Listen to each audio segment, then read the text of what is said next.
ایک بار رسول اکرم صلی اللہ علیہ وآلہ وسلم نے شیطان کو دیکھا کہ بہت کمزور اور لاغر نظر آ رہا ہے۔ آپ صلی اللہ علیہ وآلہ وسلم نے اس سے پوچھا، تیرا یہ حال کیوں ہو گیا ہے؟ شیطان نے کہا، اے رسول اللہ، آپ صلی اللہ علیہ وآلہ وسلم کی امت کے 6 کاموں کے باعث پریشان ہوں۔ مجھے ان کاموں کو دیکھنے کی طاقت نہیں ہے اور میں ان کا متحمل نہیں ہوں۔ نمبر 1، جب ایک دوسرے سے ملاقات کرتے ہیں تو سلام کرتے ہیں۔ نمبر 2، ایک دوسرے سے مصافحہ کرتے ہیں۔ نمبر 3، ہر کام کا ارادہ کرنے سے قبل انشاءاللہ کہتے ہیں۔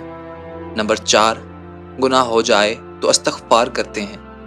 نمبر 5، آپ صلی اللہ علیہ وآلہ وسلم کا نام سنتے ہی صلوات پڑھتے ہیں۔ نمبر 6، ہر کام کی ابتدا میں بسم اللہ الرحمن الرحیم کی تلاوت کرتے ہیں۔ آج کی ویڈیو کا اختتام کرتے ہیں۔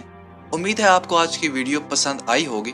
جانے سے پہلے ویڈیو کو لائک کریں، آئی تھنک فرسٹ کو سبسکرائب کریں اور ہمارے انسٹاگرام، فیس بک اور ٹک ٹاک کے پیج کو فالو کرنا ہرگز نہ بھولیے گا۔